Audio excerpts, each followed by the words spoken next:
Once again, I'd like to welcome all the participants for today's FTP. Maybe you are hoping to hear from other personalities, but unfortunately, they had some personal issues and last minute. So kindly bear with us for this FTP. And okay, without any delay, let me jump into the topic. So basically, today's FTP is on representation of the oppressed in films. Representation of the oppressed in films. Okay. Go to the next slide. Okay.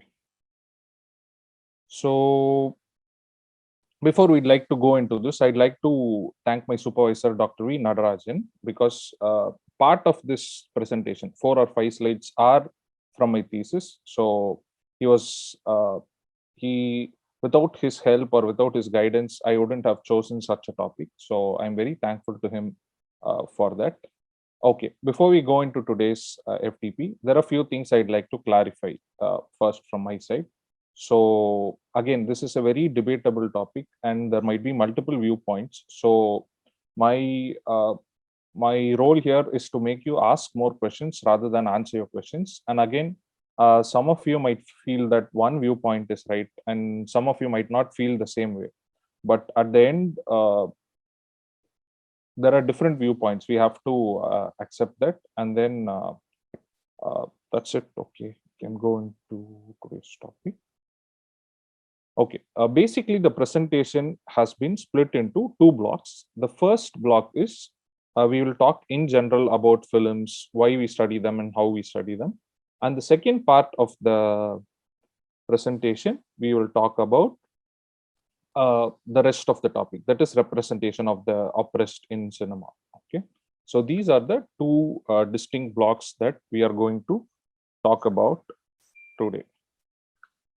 Okay, so this is an overview of what we will be seeing today. What are films? Why should we read films? How should we read films? Why films are important tool of propaganda? Film versus television, film versus social media, the problem of hero, heroine, and other problems in films. This will be the block 1, and the block 2 would be who are the oppressed, the mindset of the oppressed, how cinema is systematically a tool of oppression, then about caste, women. We might not be able to see about class. We'll see about LGBTQIA+, and political correctness. Okay, with this, we shall start. Okay. Okay, if you have any problems, any alternate viewpoints, you can always come to me in the chat box. We can discuss upon it. That's not an issue. Okay, okay, so basically we'll start with films. We know that early history of cinema. In the early history of cinema, we know that in 1895, there were Lumiere brothers in Grand Cafe in Paris. The first film ever was exhibited. There was race between Edison and Lumiere brothers. Then both of them had different visions, and then Lumiere brothers vision is what we are seeing as cinema today. So we might be aware about this short history, but when we see today in India, films, we make roughly from, depending upon which source you take, and depending upon which year we are talking about, we make roughly somewhere from 600 to 2,500 feature films a year. So we are the number 1 filmmakers in the world. We make the most number of films, which used to be followed by USA, but now I think Nigeria is in the 2nd place, following us, and then followed by USA. So we make that many number of films each year. In 1913, we got our first cinema hall in Madras, Empire Cinemas and Electric Theatres. Apparently, that is the same year in which Raja Harishchandra, the first Indian film, was made. So we'll see more about it. Then before cinema, what we had was street plays, which was somewhat very similar to that. Somebody's, yeah. So before cinema, we had street plays. But when it comes to cinema and street plays, we have to understand one thing: what Theodore Bhaskaran, a great film historian, what he writes is, so in a very discriminative society, cinema halls and street play areas were the place where everybody was treated as one if you could pay the basic ticket amount. Okay, so cinema had some kind of equality in the beginning. That is what Theodore Bhaskar says in his writings. But let's proceed. Okay. So now, why should we read films?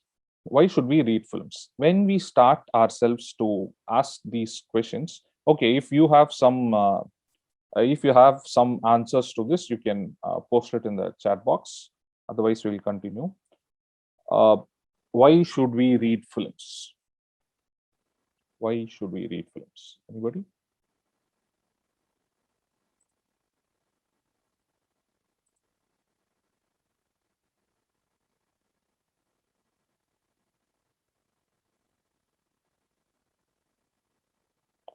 To reflect back on society. Okay. Yes, to reflect back on society, definitely. Anybody else? Okay. So basically, we read films because films is a reflection of the society. Films are a reflection of the society. And on the other side, this is a vicious cycle. There is films construct a false society, or they construct an idea of a society, and then people do believe that idea. And then on the other hand, films do reflect what is happening on the society. So on one side there is reflection, and on the other side there is construction, and this continuously happens in a uh, uh, vicious cycle. Okay, so films as a technology. So basically, you would have thought maybe now we are not as fascinated as cinema like our parents or our grandparents used to be.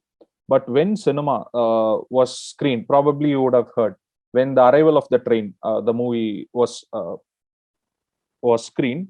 So people really thought that the train was moving towards them. So they were getting up from their chairs and running. So that kind of fascination and technology is what cinema had, and many of this technology still is part of film and its fascination. Probably if we asked our parents or our grandparents who their favorite hero was, they would name so many people depending upon where we are from. But they would definitely have had the question, how is that person able to act in this screen here and on that screen somewhere else at the same time? They would have had this many questions, because anything they were used to before cinema was street plays. So that fascination of technology is always there. It is easy to fool people in cinema, though we are all learned people, though we are all well educated. If we still try to understand where most of our ideologies, where most of our thoughts come from, it is formed in our early ages with our exposure to cinema and any other form of literature for that matter.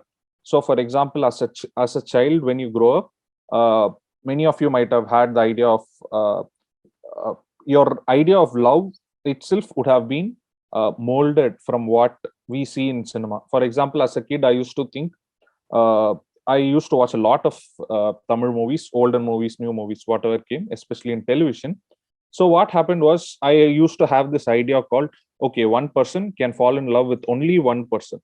But I did not have any first-hand experience. I did not experience any other it in any other form as a child in my young life. But somehow I had this idea of this is what this love is. Okay, but then as we grow older, some of us learn to unlearn the ideologies that were put into us, but many of us, we still continue to follow the ideologies that were instilled in us in our young age. So it's very, very easy to fool people. Okay, it shapes the society, mindset, ideologies, and culture. So I think this is what we talked about. Pretty much everything that we know. If you read books and something like that, then you have your own set of imaginations. People who read Harry Potter or people who read Game of Thrones. So you have your own set of ideologies and everything. But for people who do not read books, or they are not exposed to that, when their only form of entertainment or anything is cinema, then what happens, just think how these films will affect them, especially if they are kids. Okay, so access cinema is very, very easy to access.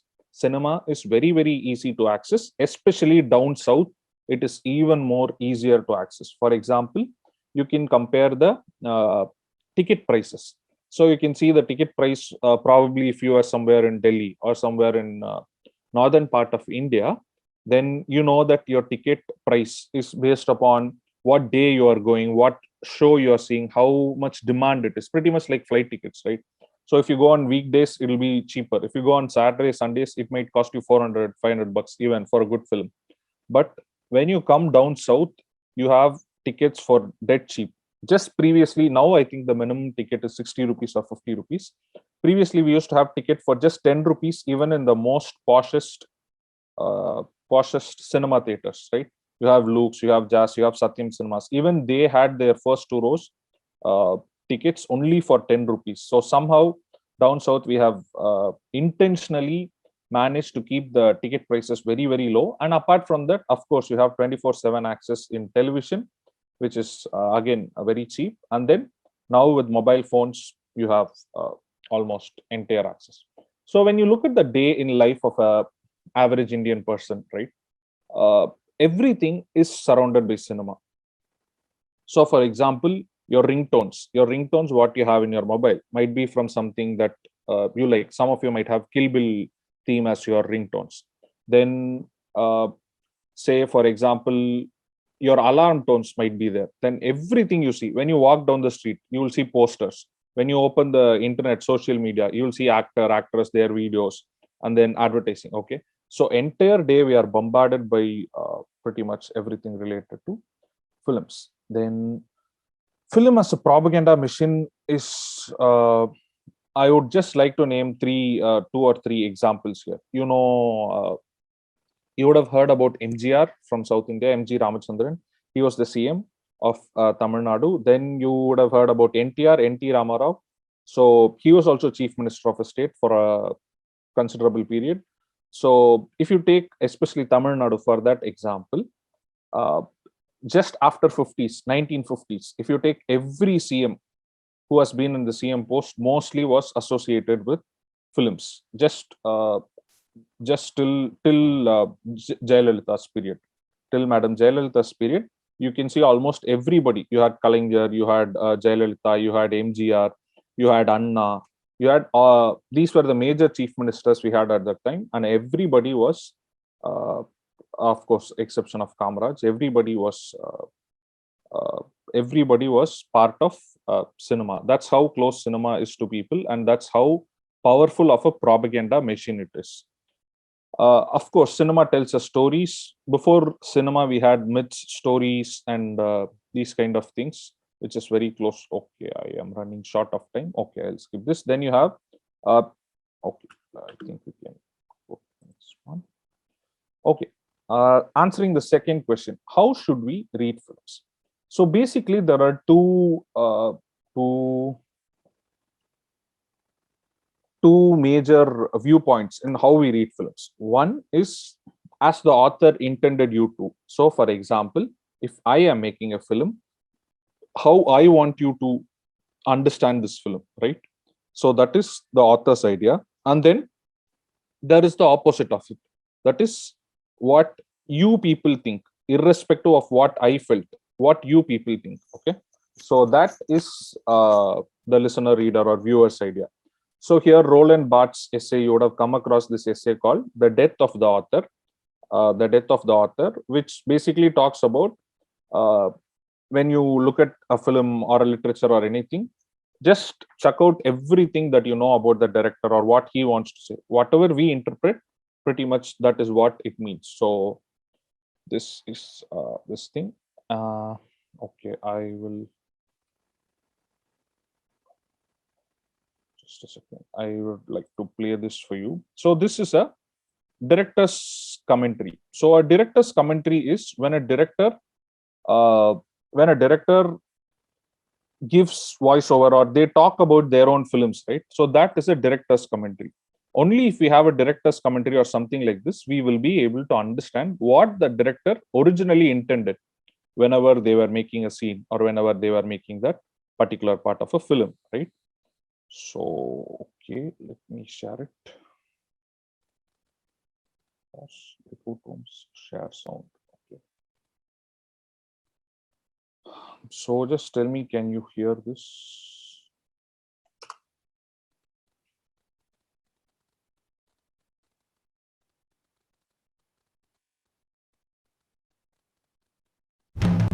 My hope was to really get. Can you hear the audio?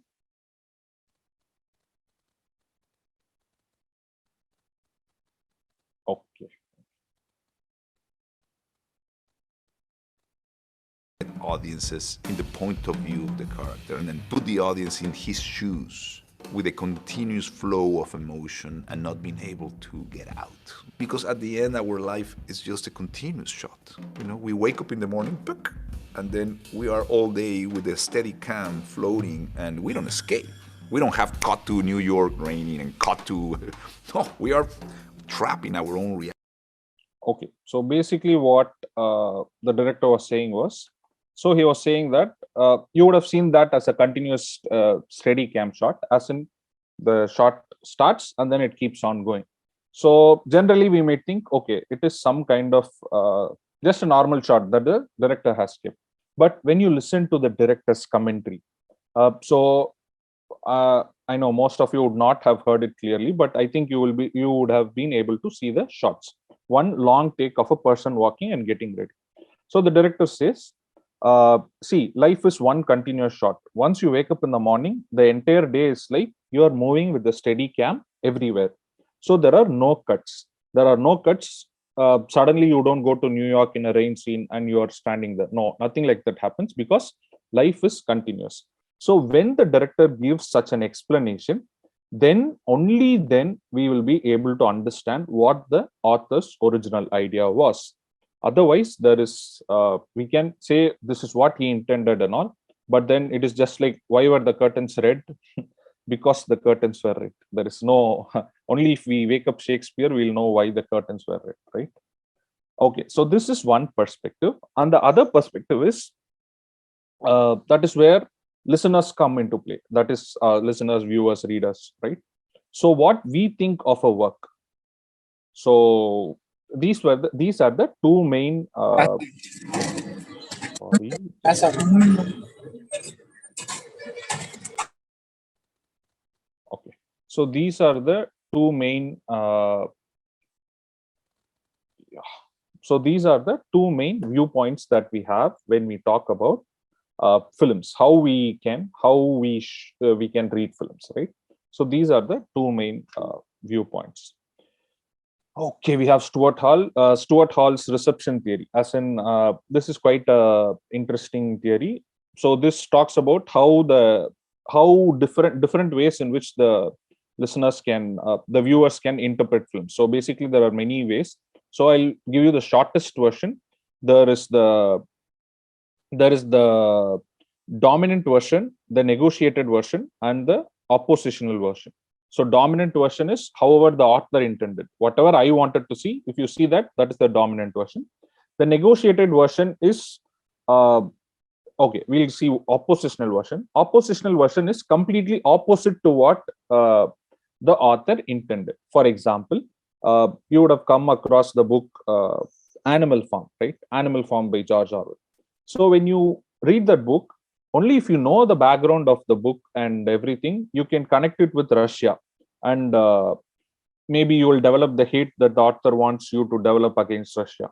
But if you do not know that, if you just read it like that, and so when I read that book for the first time, I really fell in love with all the characters. I started liking them, but that is not what the author intended. So this is oppositional code. Whenever the author intends something and the opposite is what you are doing, this is oppositional code. Then there is negotiated code, which is bit of this and bit of that. Okay. Okay. So these are some of the methods of how we can read films. So frame analysis, sequence analysis, sound, camera angles, movements, the beginning, and director's cut. and historical context. But just a minute, I will see how much time we have, and I will take you into this else. Okay, we do have time. Okay, so fine. So frame analysis is just when we look at a frame and when we try to analyze that.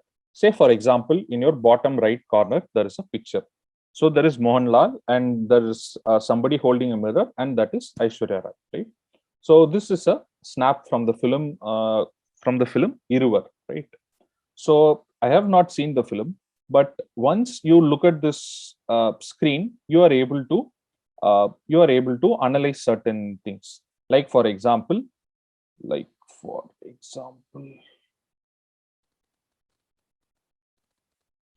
is the laser pointer? Just a second. Laser pointer.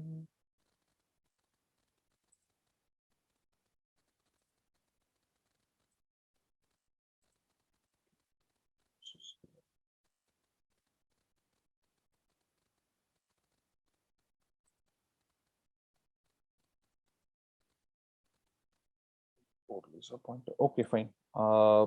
So you can see the mirror, right? You can see her expression there. Aishwarya Rai's expression. So it is something of a surprise. And when you look at his expression, when he's looking at her with his arms in his cheek, and he's probably uh, falling in love with her. Okay, so this is the expression. Probably because of her expression, you can say he might have said something romantic or something which has shocked her. Okay, maybe a proposal or something, right? So I have not seen this film, but so when we do our exercise with our students, so they give us these images, and then we will say a scenario, and they should say whether this is right or not. But whatever we interpreted was pretty much the sequence, right? So this is frame analysis. Then you have sequence analysis. So sequence analysis is when you take a small sequence of a film, probably a minute or something of that film, and then you try to analyze that. That is what you call as a sequence analysis. Then you take sound of a film and then analyze that, how they have made it. For example, you would have seen Dune. So when they made this Dune film, you can see how Hans Zimmer's, there is a video where he talks for 50 minutes about how he created instruments which were not there, just to create the effect of the dunes and the sand sounds. Okay, so that is how much importance they give to it. Then you have camera angles and movements. So maybe we'll try and take a look at this video.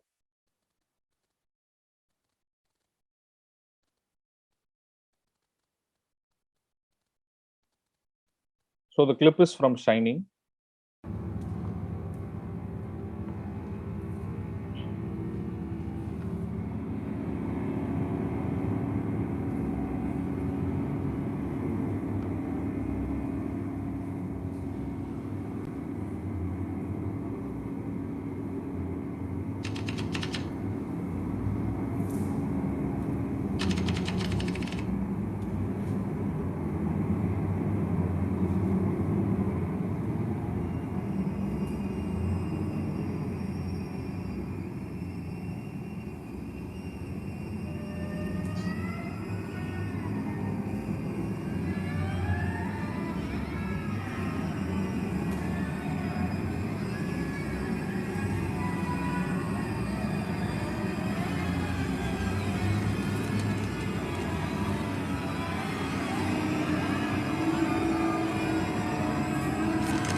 How do you like it?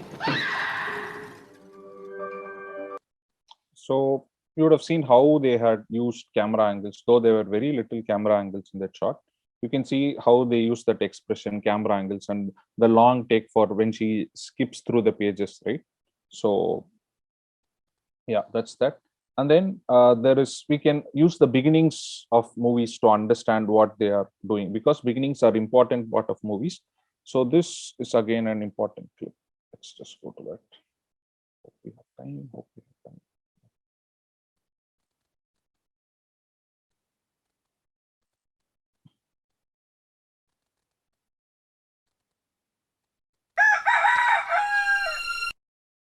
Okay, so let me mute it, and I don't think you will hear the voice clearly anyway.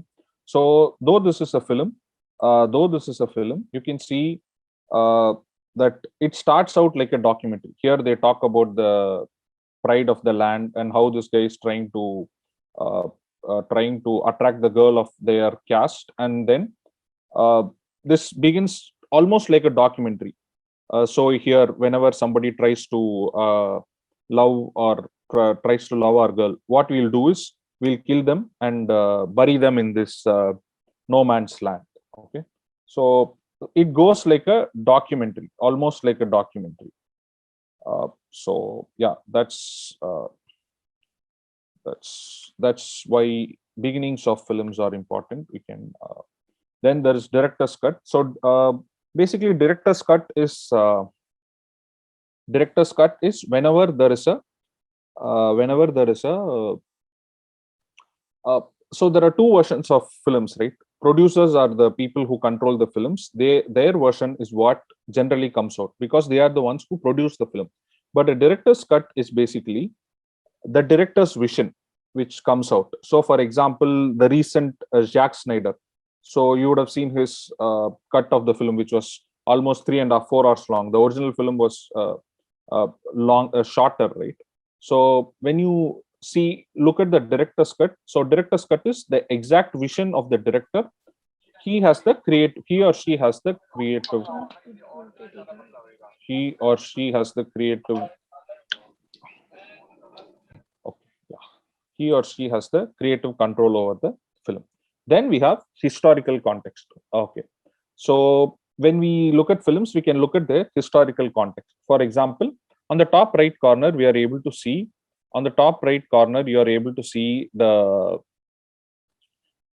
what do you say, a picture, right? It is from Jafar Panahi's Taxi Tehran, right? It is from Jafar Panahi's Taxi Tehran.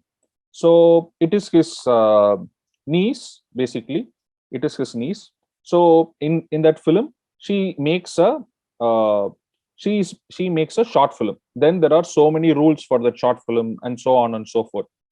But what happens is, only if you understand the historical context behind the film, that might make more sense to you. So basically, it will be a set of absurd rules that she has to follow in order to make a film, right? Uh, but what is the historical context behind that movie is? So Jafar Panahi is Iranian filmmaker, and he is banned from making movies. So in fact, one of his movies, they smuggled it in a cake. They smuggled it in a USB drive inside a cake, and then that's how the film came out. So he's banned, but he's banned from talking to press. He's banned from making movies, but still he makes movies, and so it is a critique of that entire censor board of Iran. Okay, that is what is presented in her short story, and she again came to Golden Lion. Yeah, this film won the Golden Lion Award, and she is his original niece. So she came and got the award for this film. Okay, how much time? Okay, 6:30. Okay, so basically, how should we read films? So previously, what we saw was some methods, and these are the other theoretical viewpoints that generally how we read films. So if you guys know this, I will skip it, or if you want me to elaborate, I can talk on this. So basically, mise-en-scene, auteur theory, Marxism, semiotics, psychoanalysis, feminist theories, pure theories, Any suggestions? Should I skip it or should we see it?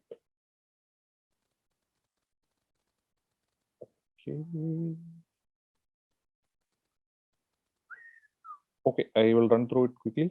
So mise-en-scene is where the director has his directorial touch, right? So there will be long takes or some kind of directorial touch in his movies. For example, you can see the film.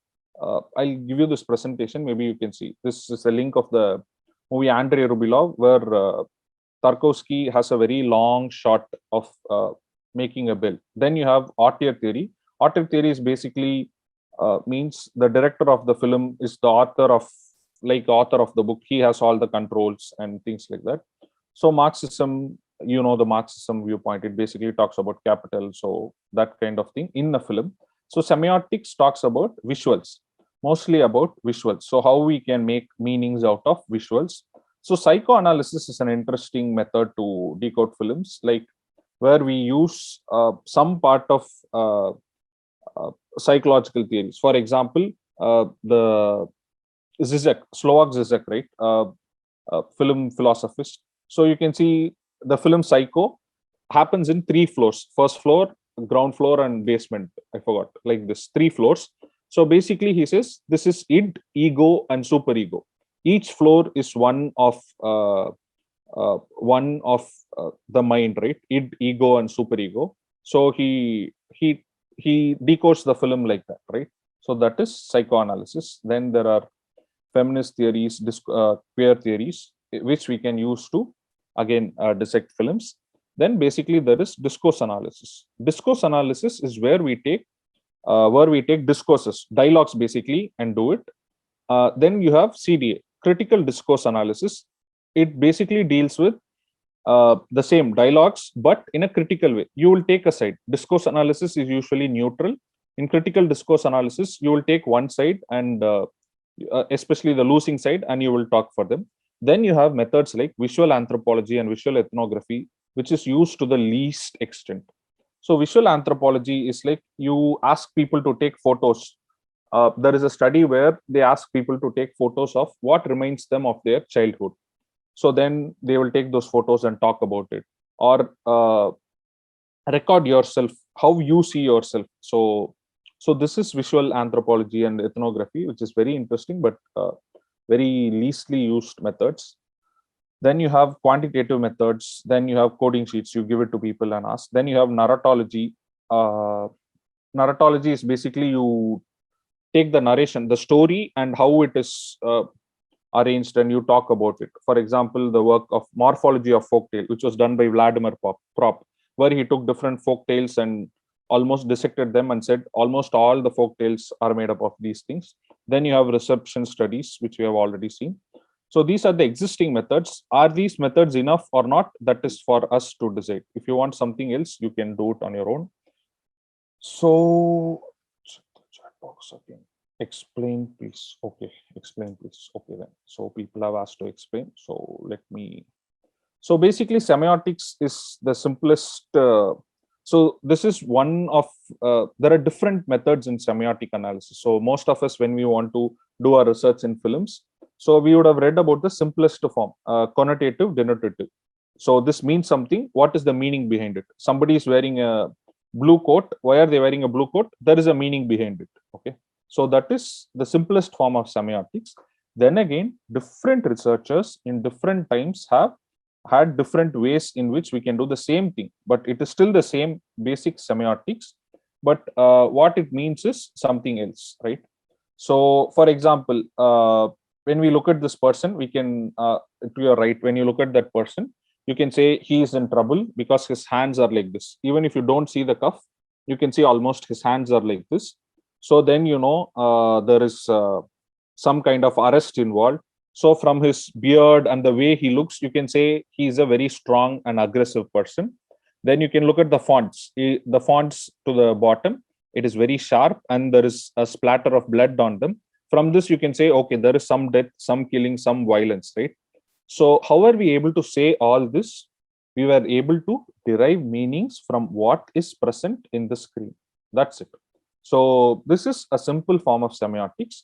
Then again, what you see is one of the research methods, that same semiotics, which was done by Leon, which I personally like. It is quite detailed. So for example, when you're doing your PhD thesis or something at that times, or a very good research paper, we can follow this kind of semiotic method. Otherwise, just connotative and denotative. Okay, there is, the fonts are sharp, so it means something like a weapon. So this kind of connotative denotative things is sometimes oversimplified for larger researchers, right? So this is his function. So if you're interested, you can get the research paper written by Leon in 2017.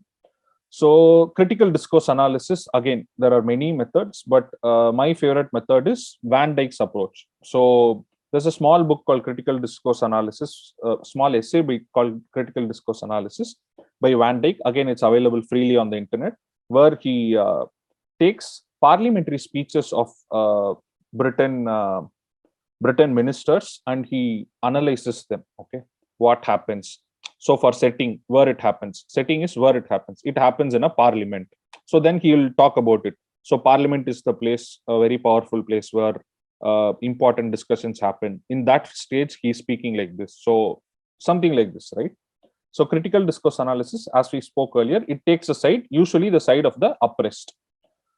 Okay, why films are important tools of propaganda? Films are important tools of propaganda because we have already seen enough about this. So I think we can skip, except I'll give you some examples. For example, you can see Hitler commended a film called Triumph of Will, which Lenny directed. So whenever somebody sees Triumph of Will, you will almost start to support Hitler. It will ooze of what you call patriotism and all those things.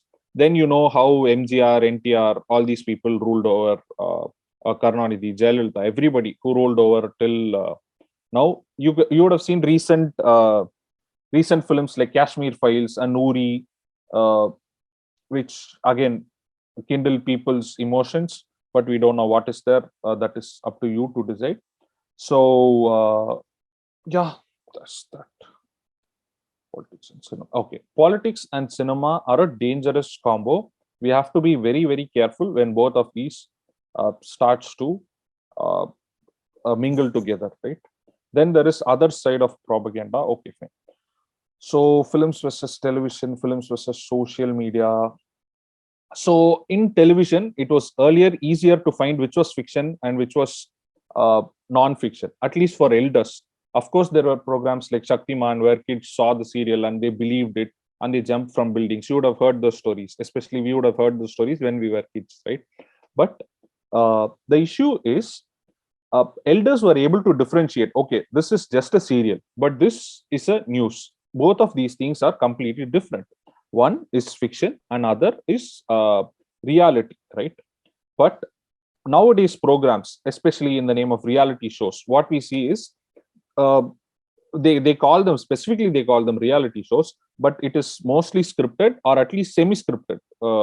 Everybody knows that. You have contacts with anybody, you can ask them. Even if they say it's not scripted, it is at least semi-scripted. They'll ask, do you see, you can do this. If you feel like exploring your romantic interest with that person, you can continue this. They will at least give you hints like that. Even very famous reality shows, I think you people should know. So here the line between reality and fiction starts to blur. Then we have to question ourselves whether this is how the society really works. Then you have social media and films. Here is where it's really difficult. In social media, it's really difficult to differentiate content, which is true, which is not, which is fake news, which is previously one of our Suvajit sir would have spoken about it, which is fake news, which is disinformation, which is misinformation. So pretty much we have to have cinema also like that.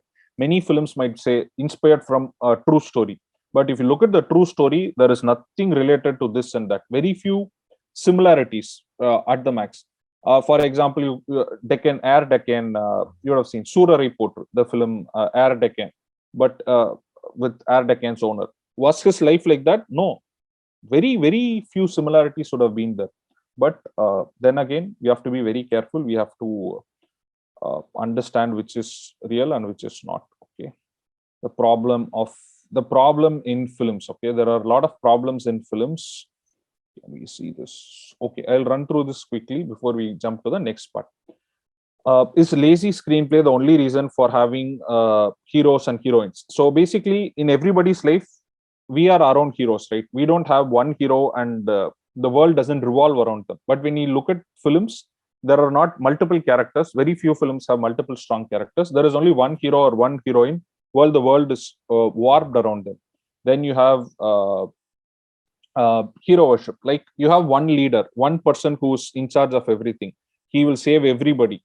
For example, we can say Gandhi is Gandhiji is our father of our nation. He was the father of our nation. He was the reason for our independence. But was he the only person who was there? We know there would be thousands of people, lakhs of people who are fighting behind him. Of course, he was the leader. But then again, where are stories of lakhs or millions of people who are fighting for him, who really lost their lives and so on, right? So then we have art versus commercial cinema. So commercial cinema basically makes money. Art film is for the sake of art. Then again, we cannot say one is right and one is wrong, right? It's subjective. Few films have multiple powerful characters. Why do we show? Okay, most of our characters are good. We can separate them into good and bad. There are very few fluid characters which are good in certain parts, bad in certain parts. Their character arcs. In our films, we rarely get to see them. Then there is again protest for against hurting sentiments of people. So nowadays, taking films is very, very difficult. Even if you show the truth, then they'll be like, no, you hurt my sentiments. You cannot do this and that, right? Okay, I think it's enough time. We'll go to the part 2, oppression.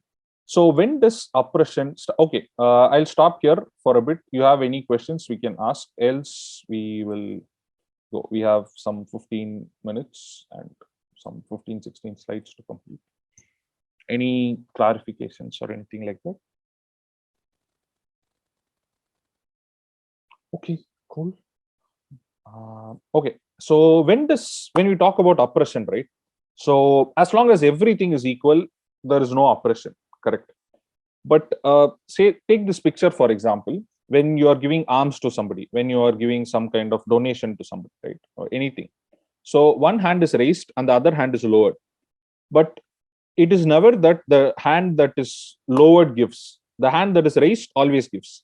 The hand that is on the top is the one that gives the money, is the one that gives the food. Nobody ever gives money like this and asks somebody to take, right? Even in such a simple picture, we can see that there is a form of dominance. There is a form of supremacy, right? So if it can be even in such a simple thing, if it is there, then just imagine our society. So it will always be there, right? Okay, so who are the oppressed? So to start with that, we need to talk about early film history in India. So I'll be very, very brief. If you want something, you can ask me at the question. Okay. So why are our films like this? We have songs in our films. We have a separate comedy tracks in our films, right? Same way, we have a lot of caste discrimination in our films. Why are all these like this, right? That is our basic question. So to answer this question, we have to travel to the past. So why is everything like this? Because our films evolved from street plays. So where did our street plays evolve from? They evolved from mythologies. So our street plays evolved from mythologies. So who wrote our mythologies? You know answer to that. So why is caste discrimination there? Caste and all these issues are there in films. It has always been there. It will always be there. Why is it there? Because it was there in the beginning. It started from our mythologies, right? So why do we have songs, separate songs? We have separate songs because there were separate songs in street plays. So when we started making movies, those people came here. So what we did was they call it as the frontality of Indian cinema, or what foreign authors call it as the frontality, basically front. So there is a stage, things are happening. We just keep the camera here. The camera doesn't move. There is no three-dimensional, there is no different angles. Basically, we keep the camera in front and then everybody acts. So this is what they call as frontality. So songs. So songs came because when they were doing street plays, there were songs there. Comedy. We have separate comedy tracks. We would have seen Vivek in a lot of films. He will be hero of his own. in some 10-15 minutes. Vadivel will be hero of his own in some 10-15 minutes. And of course, other comedians. Where does this come from?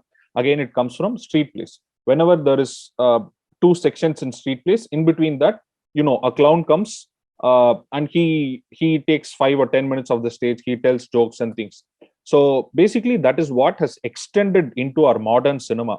That is why you don't have songs in other part of we call them musicals. If they have a song, that film, we call it as musicals in other part of the world. But in India, every film is a musical. Then again, our songs form a very good commercial purpose. Okay, so you would have heard a lot of songs which were boosted the sales of the movie. So a famous Malayalam movie which is being remade in different language now, right? So I was asking the assistant director of that film. So when we were talking, though, they were saying they are going to make a title song, end credit song. So when we were asking the discussion, why would somebody make an end credit song? It is waste of money, right? So then they were saying that it generates really a lot of revenue for them. In that case, they are going to invest some 2 crores, 2.5 crores for the film, for that particular song, which just plays behind the end credits. But they are definitely sure that they are going to make some 4 or 5 crores out of just one particular song, right? So it solves a lot of commercial purpose.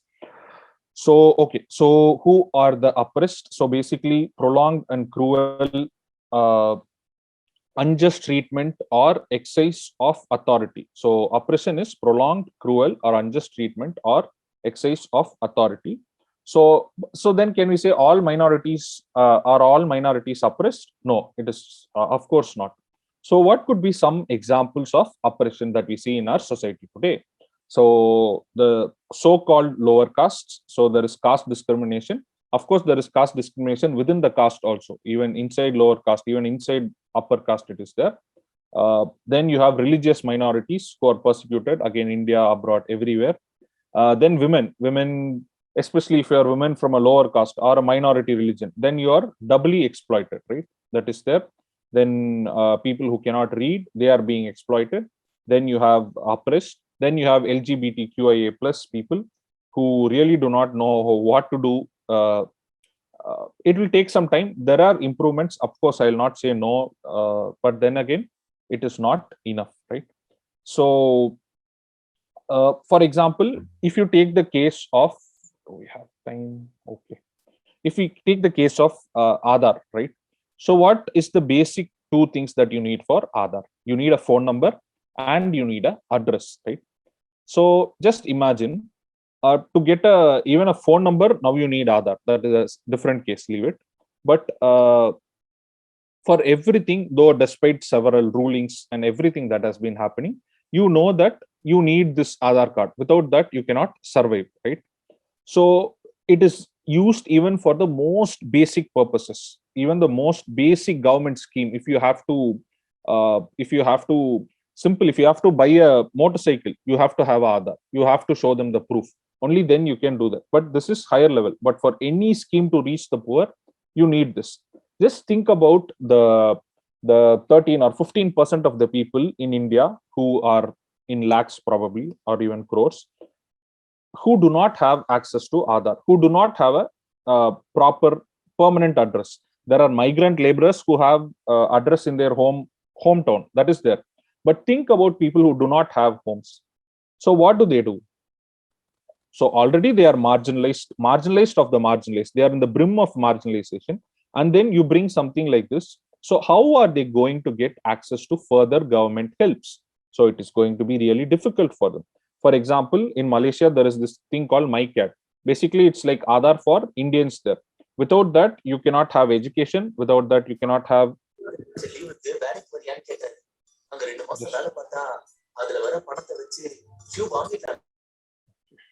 So without that, you cannot work. You cannot have. You cannot rent house. Everything like this is there. So basically, people rent out their MyCat cards for others to work, right? So the vulnerable people become more exposed when systems like this come. So mechanism of oppression is usually through violence, economic depression, and institutional rules, economic depravity and institutional rules, right?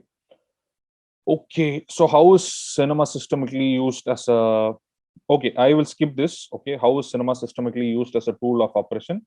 So basically, for a long time, cinema has been a tool of oppression, except recently now, right? I'll put it in simple words. Cinema was a really expensive medium. So who made films express their ideas? So who made films? People who were rich, huge studios. So they were the only people who are able to make films. But now, once the digital uh, uh, digital digital filmmaking has taken over, now you can see only now. So films came in 1913 in India, Raja Harish Chandra, Dada Sahib Palke, right? So it came at that time, and it has taken almost about a decade for them to break this hegemonic structure. And only now we are able to, because that too, because of the digital, we are able to make cheap films. We are able to make films for cheaper rates. So this is where you get directors like Nagaraj Manjule or Paranjit or Mari Selvaraj, okay, so many people, Vetri Maran, right? Where you are able to get stories from other side. Otherwise, just imagine how our stories would be, right? So that is this. But even then, still distribution is at the hands of very few people. Film theaters, for example, you can see PVR and Inox together. They own almost half of screens, right? So if they decide something, that is what you will see. It is not what you are going to see. For example, the film Pariyerum Perumal, most of you might have come across it. It was a very interesting film. Many people liked it, but it did not get enough theaters in the beginning. Only because it had a banner name called Ranjit, they were able to sustain the film. That's why people got to see it. But then now again, you have OTTs. Without OTTs, OTTs are going to play a huge role. Okay, so I believe you all know what caste is, so I will skip this. So basically, okay, we can see this.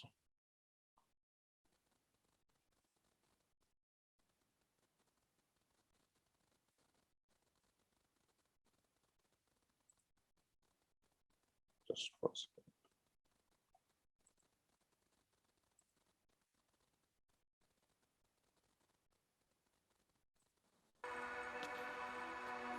Okay.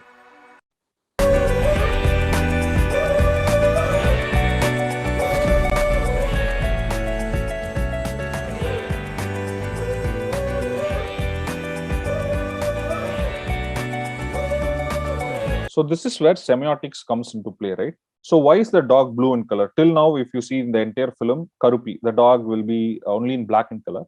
But starting from now on, it become blue in color. So what does that blue represent? So that is where semiotics comes into play. Here, the directors are not very direct with this, but we have to understand what who wears blue color coat, which kind of people is it linked to. So that is why this thing is in blue. Okay, right? So this entire song you can see. Just I'll play it for a few more seconds.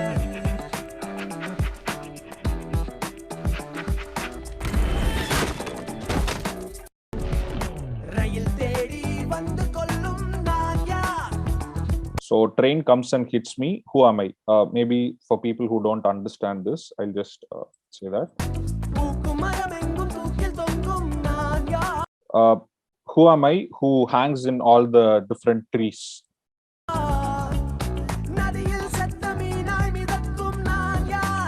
Who am I? Who floats as a dead fish in different lakes?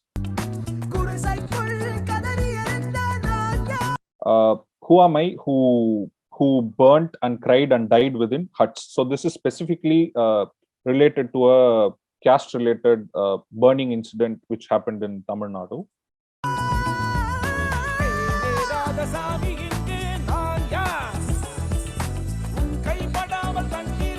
So without your hand touching, without the touch of your hand, I drink water. Who am I?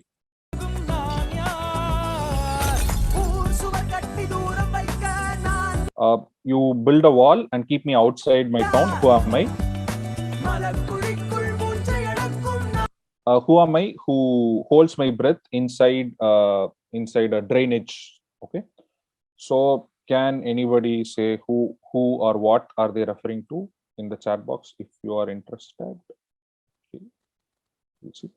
So basically, this one song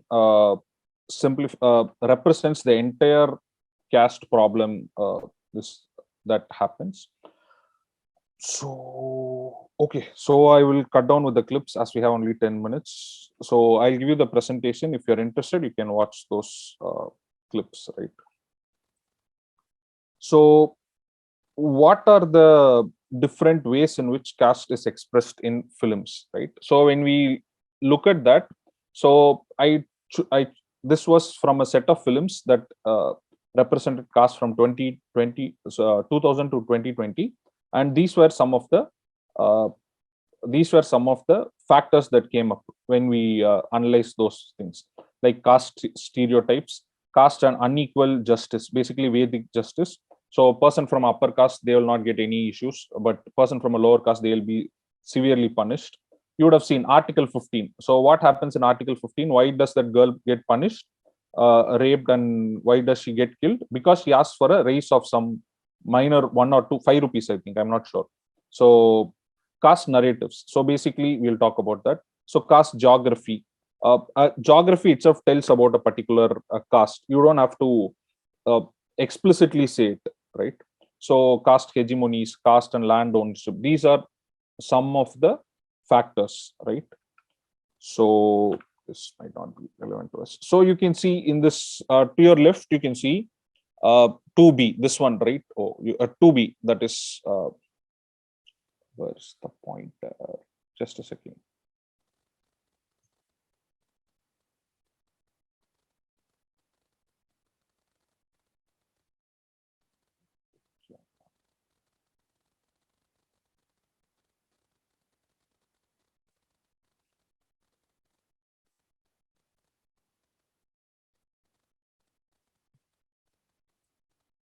Okay, cool.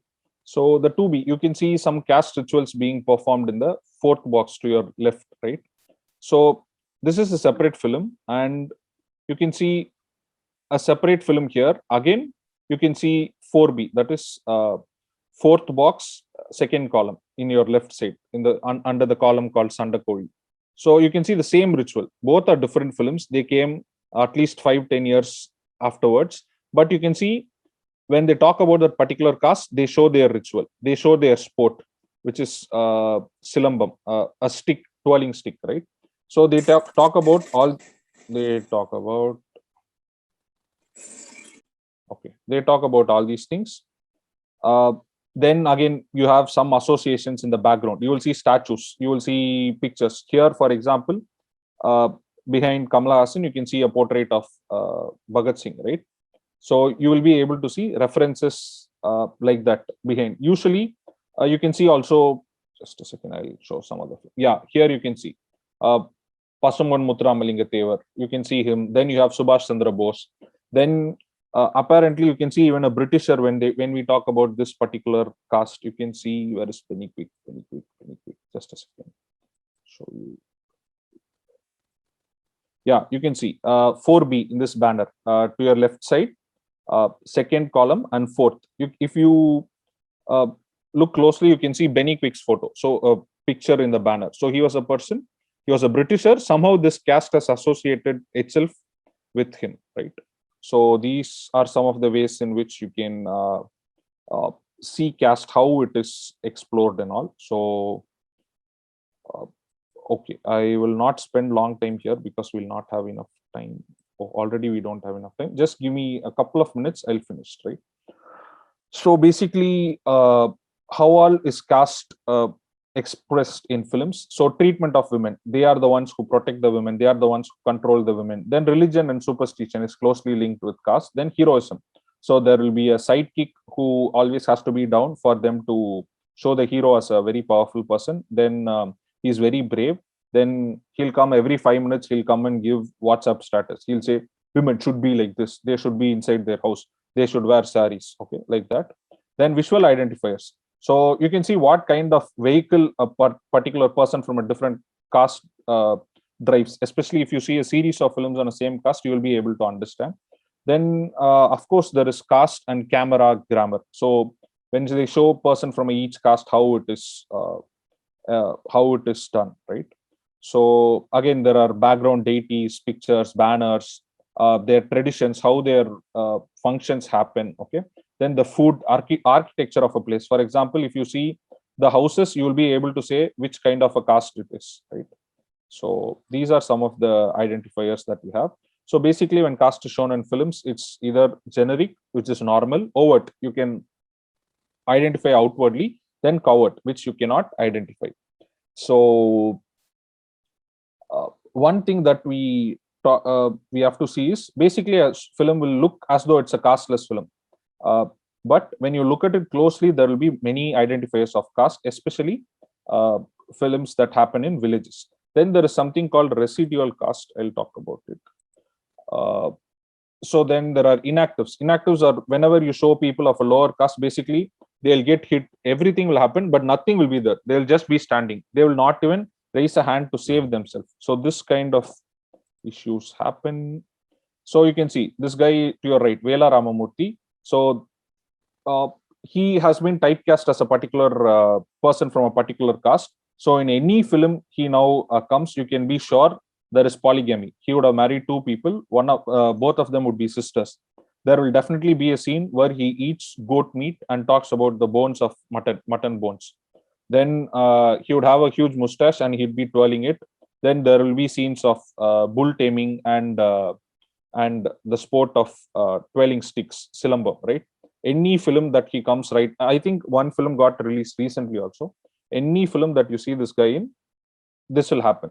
Is he really from that caste? No. So this is what I was talking about, residual caste. So he has become such a perfect picture for that particular caste. So all the other films keep on using him, so that residue from one film continues into the next one. So cinema construct caste rather than just reflecting caste. So many directors from particular castes are using cinema as a vehicle mode to represent their own caste. You would have seen many politicians from Tamil Nadu doing the same. So okay, so it is, yeah. So women representation we already saw yesterday. Ma'am was speaking about it. So I'll keep very minimal. I'll just show one scene of 10 seconds for you, and then we'll call it a day. Just a second.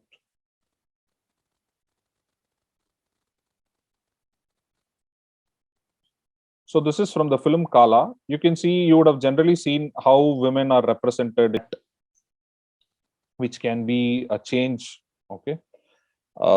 Then, okay, since we have run out of time.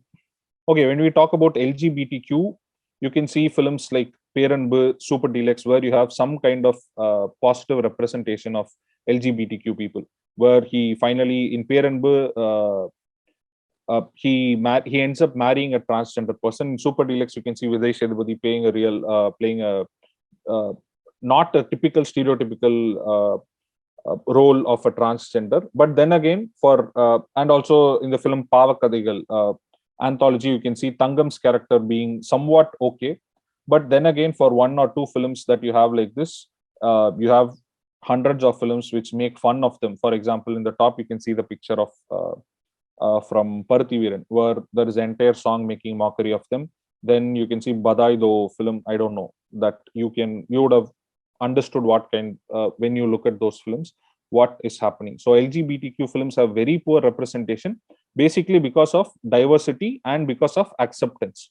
So even if it is represented in films like Pavakadigal, where Anjali and Kalki Kochlian, their story comes, it is then again only the posh and class LGBTQ that is being QIA that is being represented, and others is completely being blocked out from Indian cinema. So basically, even if it is shown, there are stereotypes. So you can see on the top left screen grab from the film Pariyerum Perumal, right? Even that character, even the son is ashamed that his father dresses like this and dances, right? But still, he's a good father. He's able to produce. He gives everything that the son wants. So this is the kind of reality and disrespect that they face, but this rarely gets reflected. Then again, you can see a screen grab from Alia Bhatt's, what's the film? Katya Bhatt, Gangubai, right? You have two people opposite to each other. Both of them are the same, but just to show Alia as a better person, you have to have trans person on the other side who does who does everything bad. But here are where we can learn from abroad. Basically, the Brooklyn Nine-Nine and Modern Family, you can see the two people in Modern Family, and in the bottom you can see we are here, we are here. That is from Brooklyn Nine-Nine. Both of these are television shows, but they have a huge fan following from the LGBTQ community, because they feel that they have a proper representation in both of these serials. And especially Brooklyn Nine-Nine has a huge base because there is a black guy, then both of them where they are gay, and then there is Rosa, who doesn't know her orientation, whether she's bisexual or she doesn't even know what she is. So this kind of representation gives them a really huge this thing. And then again, in mythology, you have Arthanarishwarar, then again Aravan, who are all indirectly represented as transgender people. So problem with reading films, we are done. Problem with reading films is, so we have to look about political correctness. We don't know what is the correct meaning. We should have a balanced representation. So then again, if everybody is given as positive, there is nobody to show as negative. So it'll all change only if people change. If the society doesn't change, cinema will never change.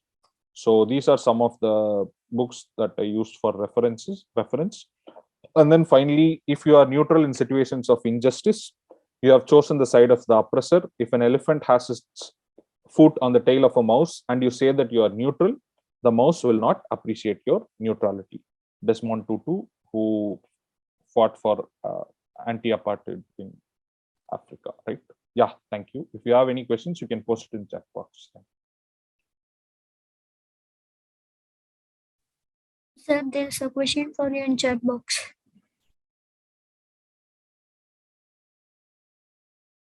Okay. Sir, do you Yes, think... yes. No, I'll read. Thank you. Yes, sir.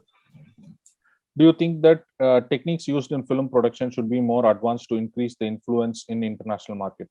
So when we talk about international market, though we make the highest number of films, we make 2,000 films in one particular year. I think we made 2,500 films, and in the same year, feature films, and in the same year, US made only about 500 films. But what happens is US has a really